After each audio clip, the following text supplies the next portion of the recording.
सम्पूर्णमा नमस्कार, स्वागत छ तपाईहरुलाई एजुकेसन जोन युट्युब च्यानलमा। आज मैले भाइ बहिनीहरुलाई कक्षा 9 विषय विज्ञान तथा प्रविधि एकाइ 6 प्रकृति र वातावरण च्याप्टरको क्वेशन आन्सर लिएर आइसकेको छु। भाइ बहिनीहरु यदि च्यानलमा नयाँ हुनुहुन्छ भने कृपया सब्स्क्राइब गर्न नभुल्नुहोला। सुरु गरौँ आजको क्लास। अभ्यासमा छ 1 मा तलका प्रश्नको सही विकल्पमा ठीक चिन्ह लगाउनुहोस्। क मा छ दिएका मध्ये कुन जीव विच्छेदक हो? यसको सही उत्तर हुन्छ च्याउ। ख मा छ सजीवहरुमा पोषण उपलब्ध हुने प्रक्रियामा उत्पादक र उपभोक्ता बीच आहारका रूपमा के बन्दछ? खाद्य श्रृंखला। ग मा छ रुखको बोक्रामा लाइकेन्समा रहेको सम्बन्ध कुन प्रकारको अन्तरक्रिया हो? यसको सही उत्तर हुन्छ कमेन्सालिजम। त्यसैगरी घ नम्बरमा छ जैविक अन्तर सम्बन्धमा आश्रित जीवले आश्रय दिने जीवको शरीरबाट खाना सोसेर लिन्छ। यस किसिमको अन्तर सम्बन्धमा के हुन्छ? यसको सही उत्तर हुन्छ एउटा मात्र जीव लाभान्वित हुन्छ। त्यसैगरी ङ नम्बरमा छ प्राथमिक पोषण तह कुन हो? यसको सही उत्तर हुन्छ हरिया बोट बिरुवाहरू। र अब 2 नम्बरमा छ कारण दिनुहोस्। क मा छ पारिस्थितिक पद्धतिमा विच्छेदक मात्र नहुने हो भने यो परिस्थिति खल बनिन्छ हो। अब यसको किन हो त? यसको कारण दिन पर्यो। जस्तै अब चौरको पारिस्थितिक पद्धतिमा उत्पादक र उपभोक्ता मरिसकेपछि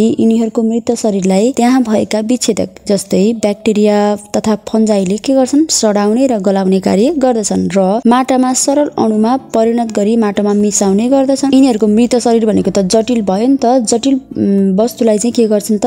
सरल अणुमा परिणत गरेर माटोमा मिलाउने कार्य गर्दछन्। त्यसैले विच्छेदक नहुने हो भने त्यो सबै कत्रो हुन्छ त भन्नु त त्यो फोहोरको थुप्रो लागेर मरेको चिजहरू कुहियो के पनि नकुहिने हो भने के हुन्थ्यो ल भन्नुस् त? त्यसैले पारिस्थितिक पद्धतिमा चाहिँ विच्छेदक नहुने हो भने पद्धति नै के हुन्छ? सबै खलो बनिन्छ भनेको। ग मा छ चौरको इकोसिस्टममा पहिलो उपभोक्ता किरा फट्याङ्ग्राको अत्याधिक बढ्न जाँदा उक्त इकोसिस्टम असन्तुलित हुन्छ। किन भन्दा अब एकदम धेरै किराहरू भयो भने के हुन्छ भने चौरको इकोसिस्टममा चाहिँ पहिलो उपभोक्ता अर्थात् किरा फट्याङ्ग्राको संख्या अत्याधिक धेरै भयो भने त्यो घाँस हुन्छ नि सबै त्यो किरा फट्याङ्ग्राले खाइदिन्छ के। घाँसको संख्या अनि कम हुन्छ र अरू पनि छन् नि त प्रथम उपभोक्ताहरू हैन। अनि खरायोहरू पनि छन्, अरू घाँस खाने त अरू पनि छन्। त्यसैले अब यिनी अरूले चाहिँ खान पाउँदैनन्, सबै त्यही घाँस किराले खाइदिन्छ भनेपछि प्रथम अरू पहिलो उपभोक्ताहरूलाई खानको लागि हरिया घाँसको कम हुन्छ र तिनीहरू मर्न सक्छन्, जसकारण इकोसिस्टम नै के हुन्छ? असन्तुलित हुन्छ। अब ग नम्बरमा है प्रायजसो खाद्य श्रृङ्खलामा उपभोक्ताको संख्या भन्दा उत्पादकको संख्या बढी हुन्छ। अब किन त? उपभोक्ता भन्दा उत्पादक बढी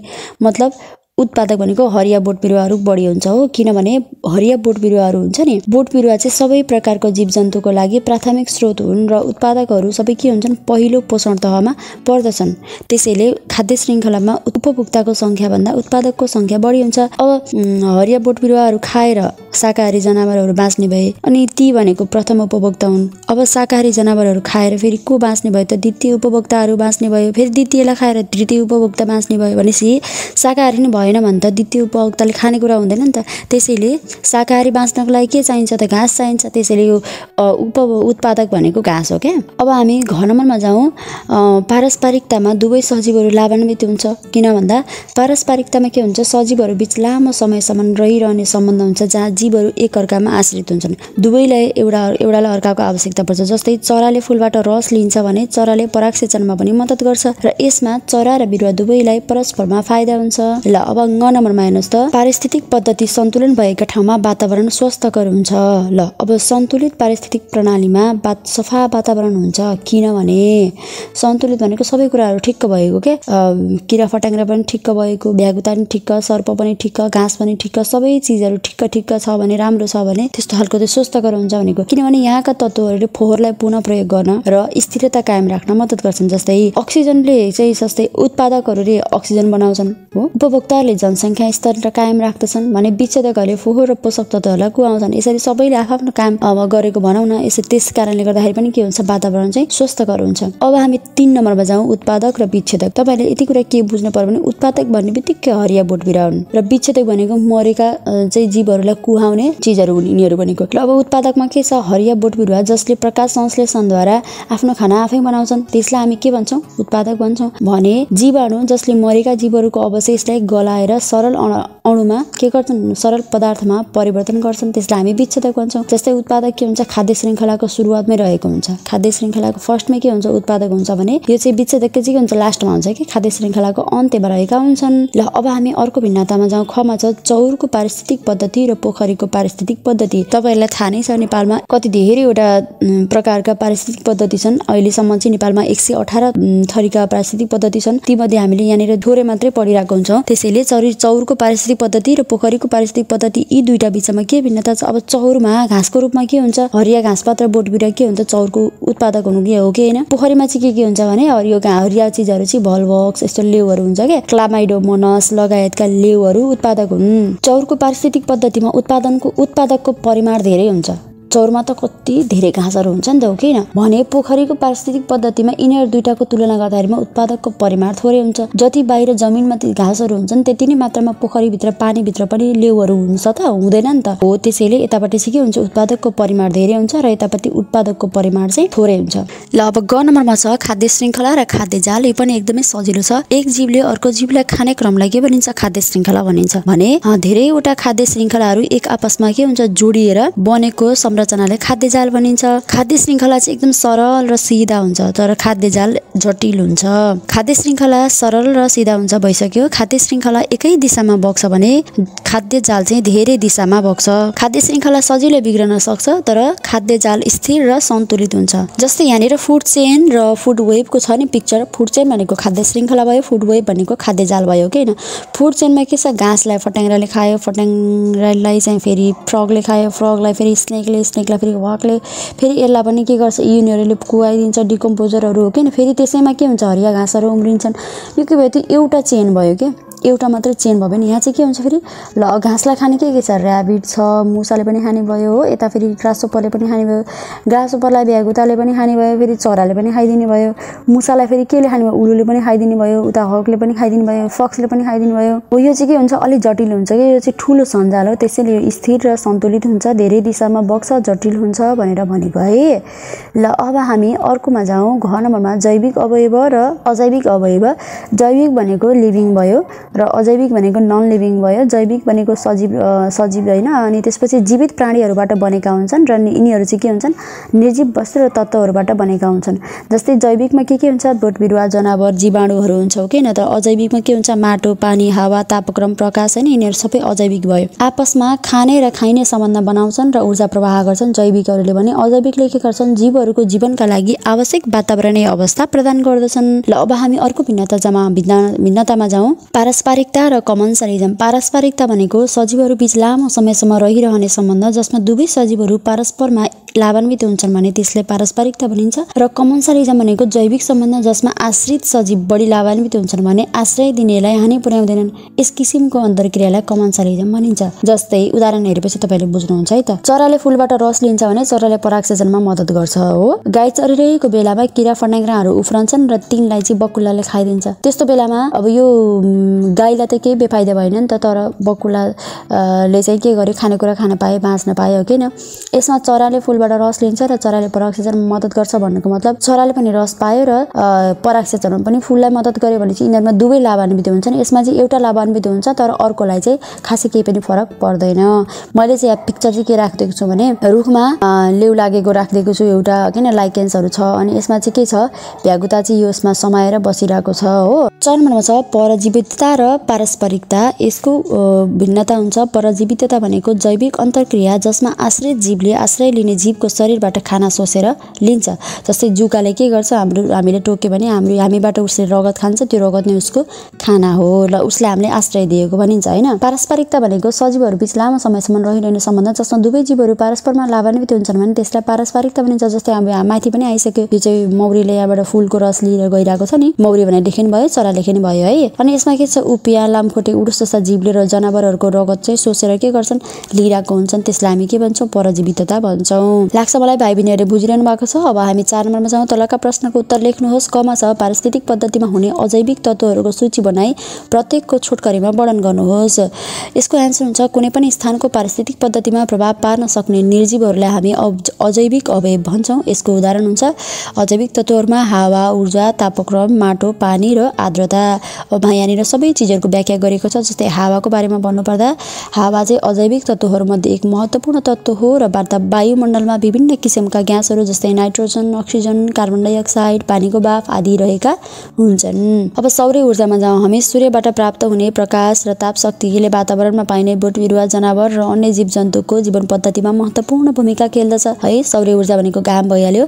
पानीको त्यसैगरी जन्तु तथा वनस्पतिका लागि पानी अति आवश्यक तत्त्व हो। त्यसैगरी जन्तु तथा वनस्पतिको शरीर निर्माणमा पानीको आवश्यकता पर्दछ। अब हामी माटोको व्याख्या गरौँ। अजैविक तत्त्वहरूमध्ये माटो पनि महत्त्वपूर्ण तत्त्व हो। माटोमा खनिज तत्त्वहरू, प्राङ्गारिक पदार्थ, जीवाणु तथा रासायनिक तत्त्वहरू जस्तै नाइट्रोजन, फस्फोरस, पोटासियम आदि रहेका हुन्छन् जुन बोटबिरुवाको लागि आवश्यक हुन्छ। अब ख नम्बरमा जाउँ। पारिस्थितिक पद्धतिमा विच्छेदकले खेल्ने भूमिका व्याख्या गर्नुहोस्। जस्तै माटोमा हुने ब्याक्टेरिया, फन्जाई तथा सूक्ष्म जीवहरू विच्छेदक हुन् जसले मरेको जीवको शरीरलाई कुहाउने र गलाउने कार्य गर्दछन् र सरल अणुमा परिणत गरी माटोमा मिलाउँछन् र वातावरणलाई सफा बनाउँछन्। यो के भयो त विच्छेदकको भूमिका भयो। अब हामी ग नम्बरमा जाउँ। चौरको इकोसिस्टमको सफा चित्र बनाई छोटकरीमा वर्णन गर्नुहोस्। ल हेर्नु त्यहाँ एउटा कस्तो सफा चित्र चट्ट लाएर यो बुकमा छ नि, तपाईँले यसलाई बनाउनुहोस् अनि व्याख्या चाहिँ चटकटमा गर्नु है। ल हेर्नुहोस् जस्तै अजैविक तत्त्वहरू के छ भन्दा हावा, माटो, खनिज पदार्थ, सौर्य ऊर्जा, आर्द्रता, पानी आदि सबै के भयो त अजैविक तत्त्वहरू भयो भने जैविक तत्त्वहरूमा चौरमा भएका घाँसपातहरू, बोटबिरुवाहरू के भयो त जैविक तत्त्व भयो।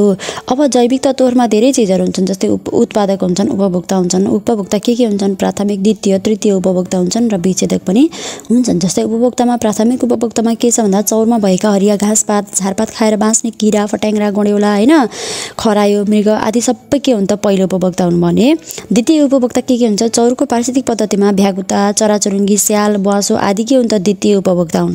र तृतीय उपभोक्ता के हुन्? आफ्नो खानाको लागि द्वितीय उपभोक्तामा भर पर्ने जीवहरू सर्प, बाघ, सिंह, चितुवा यस्तो सबै के हुन्छ तृतीय उपभोक्ता हुन् भने विच्छेदक चाहिँ के हुन्छ? यी सबै मर्छन् नि, सबै बाँच्दैनन् नि त, सबै मर्छन् कुनै दिन, तर ती मरिसकेकालाई चाहिँ कुहाएर माटोमा मिलाइदिने काम कसले गर्छ? विच्छेदकले गर्छ। र त्यसमा के पर्छ? ब्याक्टेरिया, फन्जाई आदि के हुन्छ विच्छेदकका उदाहरणहरू हुन्। ल अब हामी घरमा जाउँ। पोखरीको इकोसिस्टममा भ्यागुताको सङ्ख्या अत्याधिक बढ्यो। ल पोखरीमा यति धेरै भ्यागुता भयो होइन, अब जस्तो धेरै भ्यागुता भयो भने त्यसले के असर पुर्याउँछ? ल हेरौँ है त। यदि पोखरीको इकोसिस्टममा भ्यागुताको सङ्ख्या अत्याधिक बढेर गयो भने यसले उक्त पद्धतिमा निम्न असर पुर्याउँछ। मैले यहाँ पोइन्टमा लेखेको तपाईँलाई एकदमै सजिलो हुन्छ भनेर है। किराहरूको सङ्ख्या घट्छ, सबै भ्यागुताले खाइदिन्छ, खाद्य सन्तुलन बिग्रन सक्छ, शत्रु जनावरको सङ्ख्या बढ्न सक्छ, पारिस्थितिक सन्तुलनमा असर पर्न सक्छ। यी चाहिँ भ्यागुता बढ्यो भने यस्तो हुन्छ।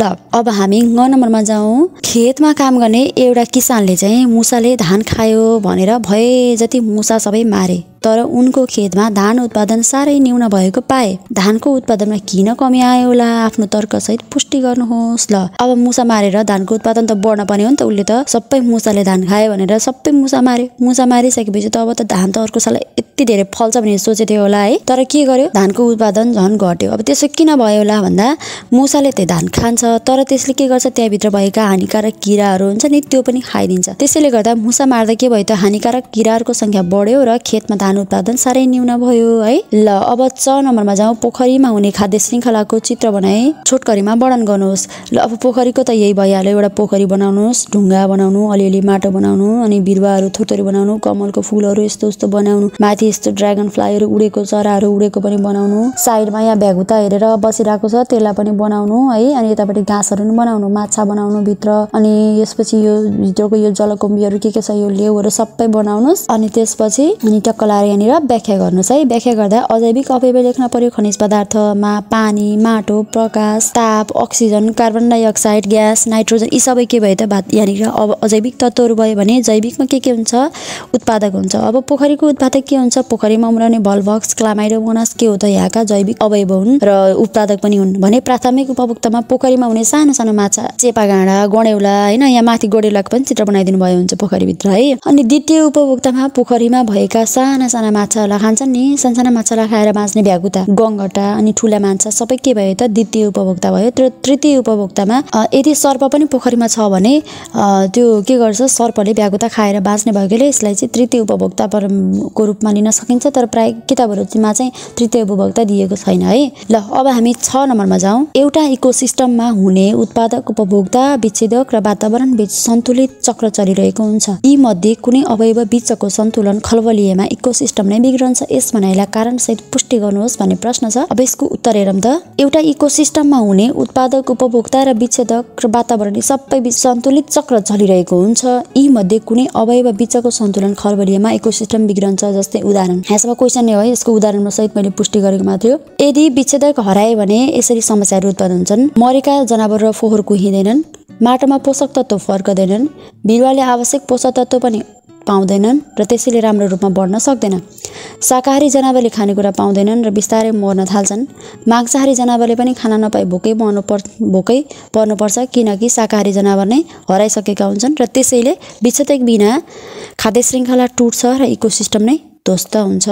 यी मध्ये कुनै अवयव बीचको सन्तुलन खरबडिए भनेको चाहिँ यी मध्ये कुनै भनेको मैले यहाँनिर विच्छेदक मानेको भएर विच्छेदकको लेखेको है। ज नम्बरमा छ इकोलोजिकल अन्तर्क्रियाका प्रकारहरू उल्लेख गर्नुहोस् र प्रत्येकको उदाहरण सहित बयान गर्नुहोस्। यहाँनिर चाहिँ यिनीहरूको ल हेर्नुहोस्, पारस्परिकता भनेको के हो, परजीविता माथि हामीले भिन्नतामै आइसक्यो, कमन्सलिजम पनि हामीले माथि नै भनिसक्यौँ। अनि प्रतिस्पर्धामा हेरौँ त। प्रतिस्पर्धामा चाहिँ मैले यहाँनिर व्याख्या गरेको छैन माथितिर, त्यही भएर मैले गरेँ है त। प्रतिस्पर्धामा चाहिँ एउटा पारिस्थितिक पद्धतिमा सजीवहरूले एउटै स्रोत खान र बस्नका लागि प्रतिस्पर्धा गरिरहेका हुन्छन्। जस्तै दुवै ब्वाँसो र भालुले चाहिँ जनावरको शिकार गर्नमा प्रतिस्पर्धा गर्छन्। यो प्रतिस्पर्धा पनि के हो त, यहाँ चाहिँ इकोलोजिकल अन्तर्क्रिया भयो। शिकार चाहिँ के हो, मांसाहारी जनावरले आफूभन्दा कमजोर जनावरहरूलाई मारेर आफ्नो खाना प्राप्त गर्छन्। यसरी अन्य जनावरहरूलाई मारेर खाने प्रक्रियालाई के भनिन्छ, शिकार गर्नु भनिन्छ। चितुवाले हरिणको शिकार गरेर खान्छ र उल्लुले मुसाको शिकार गरेर खान्छ। ल अब हामी ज नम्बरमा जाउँ। दिएका उदाहरणहरू कुन कुन प्रकारका इकोलोजिकल अन्तर्क्रिया हो छुट्याउनुहोस्। जस्तै मा छ मौरी र भमराले फुलको रस खानु, पारस्परिकता। माकुराले रुखमा जालो लगाउनु, कमन्सलिजम। गौँथलीले घरमा गुड बनाउनु, कमन्सलिजम। अनि जनावरको रगत चुसेर बाँच्ने उडुस उपिया लामखुट्टे परजीविता र जनावरको शरीरभित्र बस्ने टेपवर्म जुकाहरू त परजीविता भयो। अब हामी यो सायद यो अन्तिम प्रश्न हो, दिएको इकोसिस्टमको अध्ययन गर्नुहोस् र निम्नलिखित प्रश्नको उत्तर दिनुहोस्। यहाँ के छ, यहाँ एउटा चौरको इकोसिस्टम छ हो। ल यो चौरको इकोसिस्टम हेरेर हामीले तलको एन्सर लेखौँ है त। ल अमा छ यसमा भएका उत्पादक र उपभोक्ताको पहिचान गर्नुहोस्। उत्पादक के हो, हरिया घाँस भयो। उपभोक्ता के हो, किरा, भ्यागुता, सर्प, चिल, यी सबै के भयो त उपभोक्ता भए। अब उत्पादकहरूले कसरी खाना प्राप्त गर्छन्, उत्पादकहरूले आफ्नो खाना आफै बनाउन सक्छन्, हो कि होइन। अब यी नम्बरमा छ यदि पद्धतिमा उत्पादकको संख्या सबैभन्दा बढी हुन्छ। यी नम्बरमा छ यस पद्धतिमा उत्पादकको संख्या सबैभन्दा बढी हुन्छ। किन? अब घाँसको संख्या सबैभन्दा बढी हुन्छ किन भन्दा उत्पादक भनेको बोट बिरुवा अरू सबै प्रकारका जीवजन्तुका लागि प्राथमिक स्रोत हुन्, त्यसैले खाद्य श्रृङ्खलामा उत्पादकको संख्या चाहिँ बढी हुन्छ। ल अब यी नम्बरमा जाउँ। यसमा विच्छेदकले खेल्ने भूमिका वर्णन गर्नुहोस्। यसमा चाहिँ विच्छेदकले मरेका जीवहरूको शरीरलाई कुहाउने र गलाउने कार्य गर्दछन् र सरल अणुमा परिणत गरी माटोमा मिलाउँछन् र वातावरणलाई सफा राख्न मद्दत गर्छन्।